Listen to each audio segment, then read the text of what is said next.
Buenos días. En la presentación del día de hoy vamos a hablar un poco sobre las anomalías de los conductos de Müller, que es una presentación basada principalmente en un paper de Radiographics que fue publicado el 1 de octubre de este año en la revista, titulado Anomalías del ducto mülleriano y su rol en la fertilidad y el embarazo.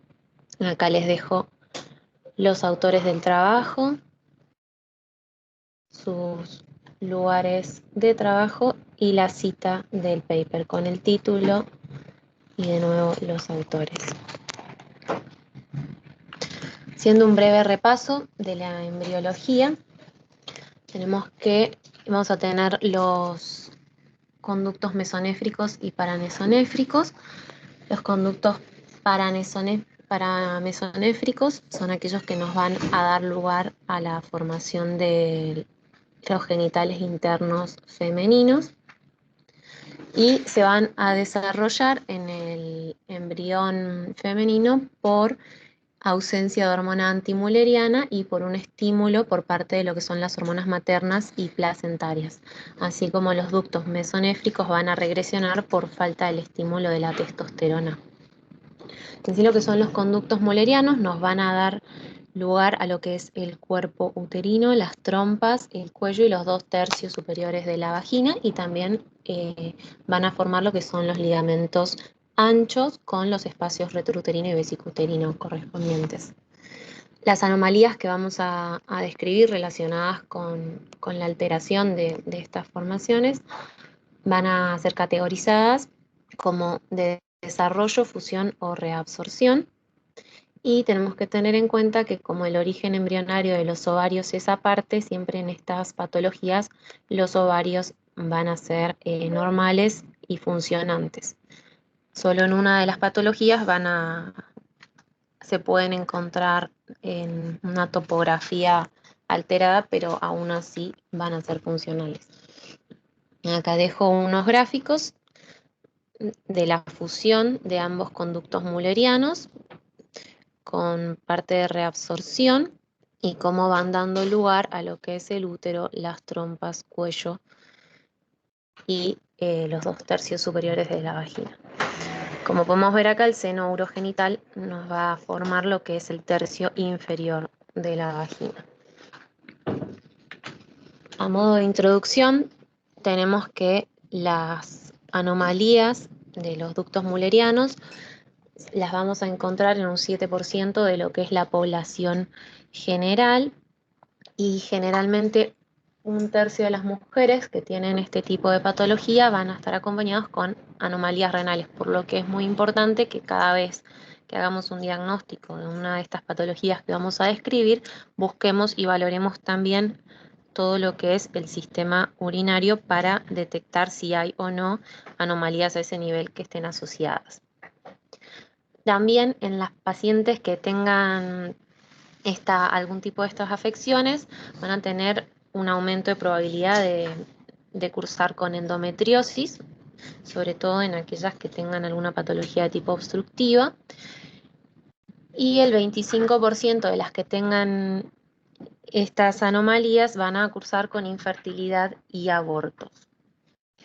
Por otro lado, también tenemos que estas anomalías pueden generar un parto pretérmino, que se divide según cada patología en diferentes porcentajes. Como podemos ver en la diapositiva, el septado va a cursar con un 31%, el bicorne con 39%, en el caso unicorne 43% y en el útero didelfo con 56% de parto pretérmino.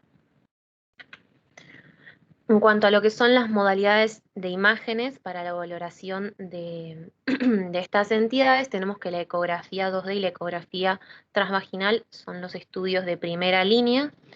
Va a ser generalmente el primer estudio que se le haga a la paciente para la detección de la patología.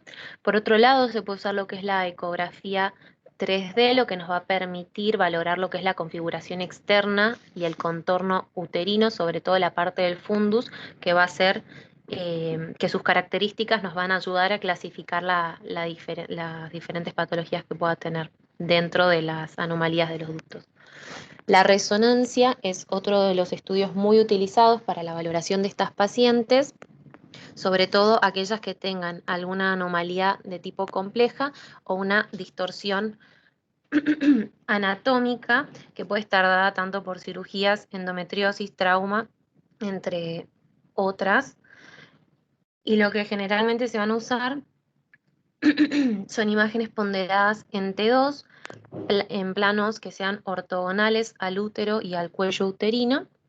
Y también lo que vamos a usar son imágenes axiales y coronales, también en T2, para valorar todo lo que es el sistema urinario, como dijimos que era importante tener en cuenta.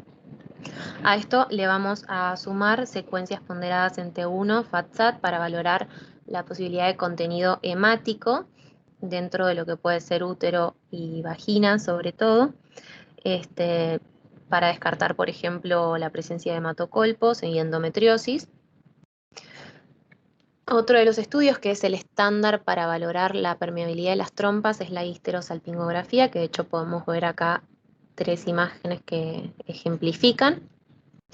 Y lo que se puede también hacer con la histerosalpingografía en caso de que la permeabilidad de las trompas esté conservada es rotar a la paciente una vez realizada el estudio para que el contraste derramado en la cavidad peritoneal se desplace y delimite el contorno uterino y el contorno del fundus también, que es lo que habíamos dicho que también teníamos que valorar. Y por último, una de las modalidades que podemos usar es la histerosalpingosonografía con contraste en 3D, que también nos va a permitir la valoración de la anatomía uterina, cornual y del cérvix. Bueno, como decíamos, tenemos las imágenes de histerosalpingografía. En este caso, estamos viendo un útero tabicado. Podemos ver las cavidades endometriales separadas por un septo con unión de las cavidades endometriales hacia la porción del cérvix y la permeabilidad de las trompas. Tenemos otro caso de un útero tabicado, visto por histerosalpingografía. Acá tenemos las 2 cavidades endometriales, la indentación interna, en este caso se aclara que es menor a 90 grados, el ángulo de la indentación interna, que es uno de los criterios que se utiliza para clasificar este útero como tabicado. Y en la última histerosalpingografía tenemos un útero didelfo, donde podemos ver 2 cavidades endometriales totalmente separadas con cérvix separados, que están señalados por las flechas. En esta imagen tenemos una tomografía en plano oblicuo en T2, en el que podemos ver un útero también septado. Vemos 2 cavidades endometriales separadas por un tabique que se ve hipointenso. Y lo que nos está queriendo señalar acá es que lo que se llama indentación externa, que se mide a nivel del fundus uterino, es menor a 1 centímetro. Ya cuando vayamos avanzando en la presentación vamos a describir el tema de las medidas y las características del fundus. Bueno, en cuanto a lo que son las clasificaciones, ha habido múltiples clasificaciones de lo que son las anomalías del ducto mulleriano a lo largo del tiempo. Estas se fueron modificando a medida que fueron avanzando las modalidades diagnósticas y se han descrito diferentes características para determinar si una entidad pertenece a un grupo de anomalías o a otro. Las más utilizadas al día de hoy son las de la ASRM, que es la Sociedad Americana de Medicina Reproductiva. Esta clasificación es del año 2016. Y la otra clasificación utilizada es la de la Sociedad Europea de Reproducción Humana y Embriología y la Sociedad Europea de Endoscopía y Ginecología, que es una clasificación que está vigente desde el año 2013. Y también tenemos dentro de la clasificación americana una guía actualizada en el 2017 de la malformación uterina congénita por expertos o CUME, que lo que destaca como aporte, digamos, son unas características para clasificar un útero como tabicado, que vamos a ver ahora en la siguiente diapositiva. Bueno, tenemos acá ejemplos de resonancia magnética ponderadas en T2 que nos muestran las clasificaciones según los criterios de la ASMR del 2016. En la primera imagen tenemos lo que sería un útero normal o arcuato, en el que podemos ver lo que se llama indentación interna, que va a ser aquella proyección de miometrio que veamos por debajo de lo que es la línea que nos une los dos ostium cornuales, y lo que vemos que es menor de 1 centímetro y tiene un ángulo. Esta indentación, el ángulo se toma en lo que son los bordes de esta indentación interna, mayor a 90 grados, lo cual nos indica, junto con el fundus uterino convexo, que se trata de un útero arcuato. Acá tenemos lo que es las ilustraciones de cada caso que vamos describiendo. En la segunda imagen tenemos un ejemplo de lo que es un útero tabicado. Tenemos una hendidura interna señalada por esta línea mayor a 1,5 centímetros, un ángulo de la hendidura interna menor a 90 grados y un contorno uterino, en este caso plano. Este hallazgo compatible con un útero tabicado. Y en la última imagen tenemos un útero bicorne, en donde lo que podemos ver es una indentación externa, o sea, esta se mide a nivel de lo que es el fundus uterino. Como podemos ver, acá el contorno no es como el que venimos describiendo, sino que se ve una indentación, y este es mayor a 1 centímetro, medido por esta flecha, lo que nos indica que estamos ante la presencia de un útero de tipo bicorne. En cuanto al útero septado, es una de las anomalías de los ductos mullerianos más común, representa el 55% y está dado por lo que es una falla en la reabsorción del septo uterino, que normalmente se genera hacia la semana 20 de la gestación. El septo que estemos viendo puede ser muscular y altamente vascularizado, o puede ser fibroso y poco vascularizado. Y el primer tipo de septo lo que nos va a generar son cambios en la motilidad uterina, lo que puede llegar a afectar los embarazos, generando abortos o partos pretérminos. Y el segundo tipo de septo, ya fibroso y poco vascularizado, generalmente es un septo que interfiere con la implantación en el momento del embarazo. Entonces, esta particular anormalidad se relaciona con altas tasas de aborto espontáneo, sobre todo en lo que es el primer y segundo trimestre, como dijimos, también parto prematuro, y puede también afectar lo que es la presentación fetal. Lo que habíamos hablado de la malformación uterina congénita por expertos, que había hecho una modificación en los criterios para clasificar lo que son los úteros como tabicados, definiéndolos como aquellos que tienen una profundidad de indentación interna mayor o igual a 1 centímetro y un ángulo de la indentación interna menor a 140. Recordemos que el ángulo se mide acá, y siempre que este sea menor a 140 y que la indentación interna que se mide trazando una línea entre los dos ostium cornuales y el extremo de la indentación a esa línea, se mide esa medida, y si ello es mayor o igual a 1 centímetro, estamos ante la presencia de un útero septado. Por otro lado, en lo que son ahora lo que está vigente son estos criterios, pero la Sociedad Americana de Medicina Reproductiva lo que definía como útero tabicado es un ángulo menor a 90 grados y una indentación interna mayor a 1,5 centímetros. Esto lo que hacía es que el porcentaje de úteros clasificados como septados sea del 5%. Y por otro lado, lo que es eh, la clasificación de la sociedad, la Sociedad Europea de Reproducción Humana, lo que definía como un útero septado es que la indentación interna sea mayor al 50% del espesor de la pared, que ahora vamos a ver cómo se mide.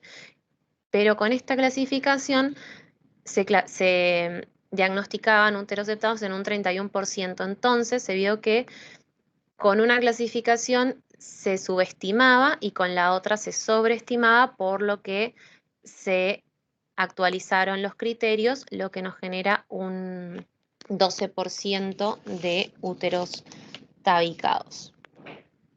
Tenemos dos ejemplos de imágenes. En la primera es una resonancia ponderante 2 en un plano de adquisición coronal, en donde podemos ver un útero septado completo, como ya describimos, la indentación interna, y podemos ver la línea hipointensa que separa el útero en dos cavidades. Y en la segunda imagen es una resonancia magnética ponderante 2, también un plano de adquisición coronal. Tenemos un útero septado, acá podemos ver lo que es la indentación interna y el ángulo. En este caso, es en una paciente con una gesta de 28 semanas, y vemos señalado por la punta de flecha lo que es la inserción lateral de la placenta. En estos ejemplos tenemos en las primeras imágenes lo que es un útero tabicado completo, un útero tabicado parcial y un útero normal o arcuato. En el primero vemos el tabique de nuevo hipointenso, como dividí las dos cavidades llegando hasta el cérvix. Vemos como el ángulo es menor, en este caso a 90 grados, usando lo que es la clasificación de la Sociedad Americana, y como el grosor de la indentación interna es mayor a 1.5. En este caso también tenemos un ángulo menor a 90 grados, una indentación mayor a 1.5, pero el tabique en este caso es parcial, ya que no divide toda la cavidad uterina. Y en el último ejemplo vemos un útero arcuato normal, donde tenemos un fondo uterino convexo sin indentación interna.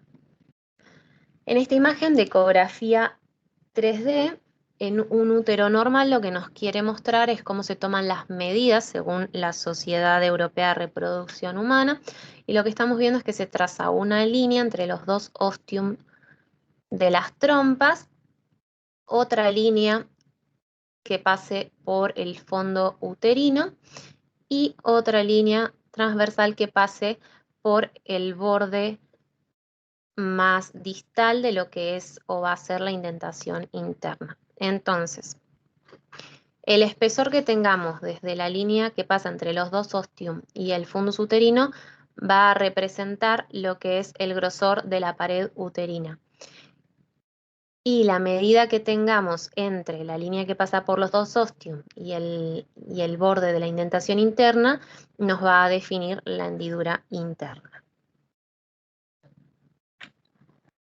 Tenemos un ejemplo de un útero septado con una hendidura externa mínima a nivel del fundus uterino. Son dos imágenes de resonancia ponderante 2, y lo que podemos ver es a nivel del fundus uterino, como en este caso no es ni plano ni convexo, sino que tiene una pequeña indentación interna, en este caso menor a 1 centímetro.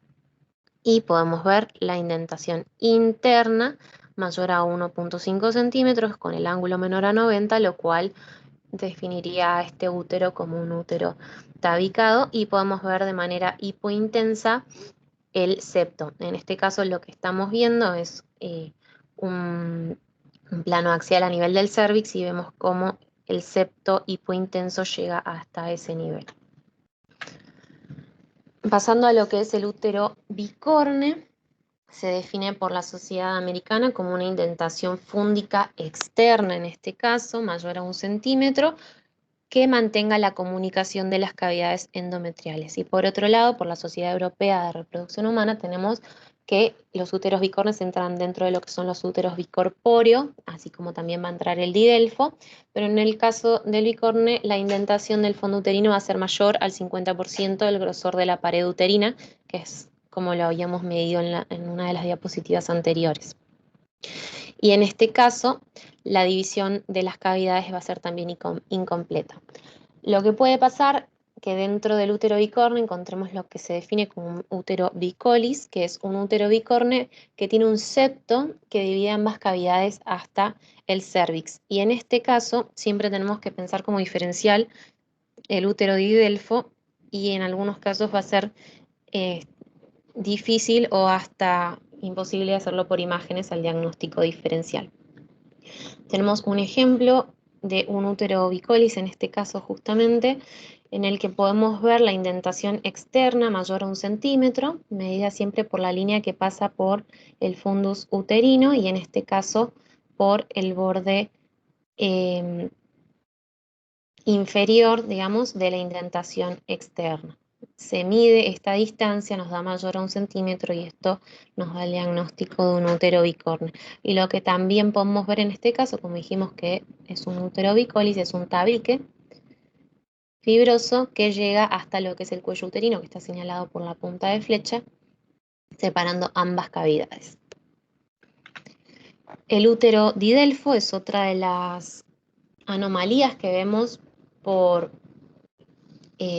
alteración de lo que es la fusión, se da en menos del 5% de los casos y está definido por la Sociedad Americana como 2 cuerpos uterinos totalmente separados, con duplicación del cérvix, y según la Sociedad Europea, que como habíamos dicho también entra dentro de lo que es la clasificación de útero bicorpóreo, se va a presentar con una indentación del fondo uterino mayor, el 50% del grosor de la pared, pero en este caso con una división completa de las cavidades uterinas. Podemos ver una ilustración que ejemplifica, tenemos las 2 cavidades uterinas, cada una con una trompa y la duplicación del cérvix. La imagen de resonancia ponderada ante 2, lo que nos está mostrando es son las 2 cavidades uterinas por separada y la duplicación del cérvix señalado por la punta de flecha.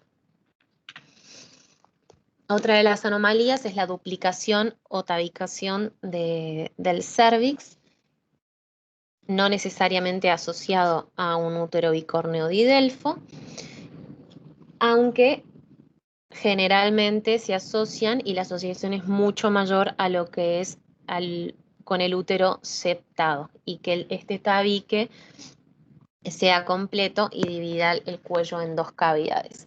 Generalmente la valoración de esta entidad se hace por medio de resonancias ponderadas ante 2 con fase Fineco y se toma en un eje perpendicular al eje largo de lo que sería el cérvix para poder ver lo que es el tabique, como podemos ver de hecho en la primera imagen.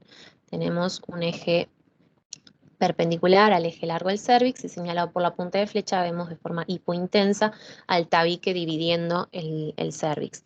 Otra de las modalidades diagnósticas es la ecografía, sobre todo la ecografía transvaginal con inyección de solución salina.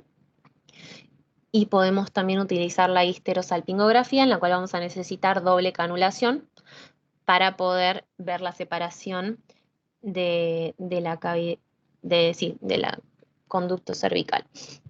Bueno, tenemos otra imagen, una resonancia, un plano con una lente 2, donde podemos ver el doble cuello uterino. Y en la segunda imagen lo que estamos viendo es una imagen de resonancia magnética, también en T2, donde estamos viendo lo que se llama plicae palmatae, que son pliegues a nivel del cérvix uterino, que son normales, pero en este caso era una paciente con un útero tabicado. Tenemos otro ejemplo, un tabique incompleto que divide un solo cuello uterino, en este caso es un hombre transgénero de 37 años con un útero bicorne. En las 2 primeras imágenes estamos viendo planos axiales de resonancia ponderada ante 2 y lo que vemos es un único cuello uterino bien redondeado donde podemos ver un tabique longitudinal y acá podemos ver cómo divide parcialmente al cuello uterino, ya que vemos un único orificio cervical externo que no está dividido. Y en la última imagen es un plano coronal de resonancia ponderante 2 y lo que estamos viendo es el tabique incompleto señalado por la flecha. Otra de las anomalías son la hipoplasia mulleriana y las anomalías vaginales. Generalmente lo que es la hipoplasia mulleriana o la genesia es definida como el síndrome de Meyer-Rokitansky-Kuster-Hauser y cursa con una hipoplasia uterovaginal, generalmente se ve un útero rudimentario y en caso de que esta anomalía esté asociada a genesia renal y anomalías cervicotorácicas, o a veces también se ven anomalías lumbares. Se define como síndrome de Meyer-Rokitansky-Kuster-Hauser de tipo 2. Se da en 1 de 4.500 en mujeres neonatas, y el principal síntoma es la amenorrea primaria, que es por lo que generalmente consultan estas pacientes. Estos síndromes cursan con infertilidad, y lo que sí se puede hacer es un tratamiento para mejorar lo que es la vida sexual de la paciente, pero no se puede tratar el tema de la fertilidad. Por otro lado, una de las anomalías relacionadas con la hipoplasia de los conductos mullerianos es la presencia de un útero unicornio, en el que vamos a ver una agenesia de una sola trompa, de un solo conducto mulleriano. En este caso, los ovarios van a ser normales, pero tenemos que tener en cuenta que el 40% del ovario va a ser ectópico y va a estar en una disposición cefálica respecto a la normal. También un 40% se asocia a agenesia renal ipsilateral, es decir, vamos a tener una porción de útero y trompa que no tengamos hacia el lado derecho o del lado izquierdo, y de ese mismo lado es altamente probable que encontremos una agenesia renal. Podemos también ver lo que es una trompa rudimentaria, que puede no tener cavidad en un 33%, puede estar cavitada pero no ser comunicante con la cavidad peritoneal en un 22%, y puede ser cavitada y comunicante en un 10%. Y siempre tenemos que tener en cuenta esta entidad cuando veamos la desviación hacia un lado, como dijimos, y como podemos ver en las imágenes, tanto puede ser izquierdo como derecho, ¿no? La principal modalidad diagnóstica va a ser la ecografía, dado que es el estudio de primera instancia, y como estudio secundario, pero para una mayor caracterización, vamos a tener la resonancia. Tenemos un ejemplo, una ecografía 3D con infusión de solución salina, en donde podemos ver un útero unicornio con una sola cavidad llena de líquido, señalado por la flecha. Y en la segunda imagen tenemos una resonancia ponderanteos en un plano de adquisición axial, donde lo que estamos viendo acá es una cavidad uterina desviada hacia la izquierda, compatible con un útero unicornio, y señalado por la flecha punteada tenemos un cuerno uterino atrésico, en este caso no comunicante. Y arriba tenemos las ilustraciones que ejemplifican cada uno de los casos. Podemos también encontrarnos con lo que son tabiques vaginales. Estos pueden ser longitudinales o transversos, completos o parciales. En cuanto a lo que es el longitudinal, está bastante asociado con lo que son los úteros septados y el útero didelfo. Y generalmente estas entidades cursan con lo que es amenorrea primaria, hematocolpos. En el caso del septo longitudinal, si llegara a no ser comunicante, podemos ver una paciente que consulte por dolor o por un bulto a nivel de la vagina. En pacientes mayores lo que podemos ver también es dispareunia, infertilidad y distosia. Tenemos unas imágenes que nos ejemplifican. Las primeras son dos resonancias ponderadas en T2 en un plano de adquisición axial en dos pacientes diferentes. Lo que nos quiere mostrar es la anatomía normal transversal a nivel del cervix, descritos como en forma del cervix, no de la vagina, disculpen, en forma de H y de W a nivel de la parte inferior de la vagina.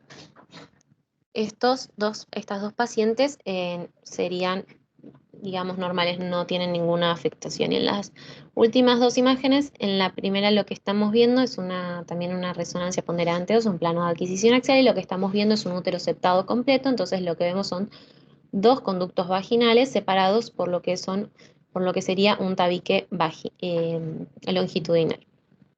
Y en la última imagen es una resonancia magnética ponderante 2 en un plano coronal oblicuo, donde lo que nos quiere mostrar es la presencia de un hematometrocolpos con hemoderivados que se ven en las diferentes capas por el tiempo evolutivo, que están en la parte inferior del útero y la parte superior de la vagina. En este caso era una paciente de 12 años que presentaba un tabique vaginal transverso alto. Otra de las anomalías es la hemivagina obstruida y la anomalía renal ipsilateral. Tenemos 3 tipos. La 1, en este caso, no presenta comunicación con la cavidad uterina. En el 2 presenta una obstrucción parcial. Y en el 3, una fístula cervical. El primer caso se llama síndrome de Herrling-Wenderlich. Y lo que también podemos buscar en estos casos, que está asociado en un 40%, es la inserción ureteral ectópica en la hemivagina obstruida. La paciente se va a presentar con ausencia de menarca, dismenorrea, dolor abdominal y endometriosis en un 17%. El diagnóstico se va a hacer principalmente por ecografía, también se puede usar la ecografía 3D, y lo que vamos a poder ver es la malformación uterina asociado a una colección que va a ser compatible con hemato o piocolpos. Y para una mayor caracterización de lo que son los hallazgos, vamos a poder usar la resonancia como un método secundario. Tenemos un ejemplo de resonancia magnética ponderante 2 en planos de adquisición coronal de una paciente con 2 cavidades uterinas, compatible en este caso con un útero didelfo, que presenta un tabique vaginal longitudinal oblicuo, que lo podemos ver acá hipointenso, con una colección señalada por el asterisco. En las imágenes de abajo lo que tenemos son planos axiales de resonancia donde podemos ver el tabique longitudinal de manera hipointensa y señalado por el asterisco podemos ver la colección en una hemivagina obstruida. Y en la segunda imagen señalado por la punta de flecha podemos ver en un caso de hemivagina fistulizado con conexión. Como conclusión nos deja que las malformaciones del desarrollo de las trompas mullerianas son anomalías embriológicas que pueden asociarse con alteraciones congénitas del sistema urinario mayormente, tienen alta asociación con los abortos recurrentes y hay diferentes métodos de clasificación que nos van a ayudar a hacer el diagnóstico. Unas imágenes que ejemplifican cada uno de los tipos. Muchas gracias.